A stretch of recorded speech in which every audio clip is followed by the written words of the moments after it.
Second largest city, Lahore, is on edge. Hundreds of police officers have been confronting supporters of former Prime Minister Imran Khan ahead of his possible arrest there. Police have fired tear gas and water cannon, but supporters are staying put. Pakistan's Interior Minister has vowed to arrest Khan and present him in court by the end of the day. Khan, for his part, has called on people to come out of their homes and fight for their freedoms. Police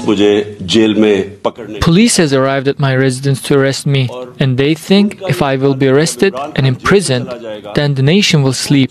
But you all should prove them wrong. You have to prove you're a living nation and the followers of Prophet Muhammad. You have to fight for your right and for the real freedom. You have to come out and have to struggle. I'm fighting your fight.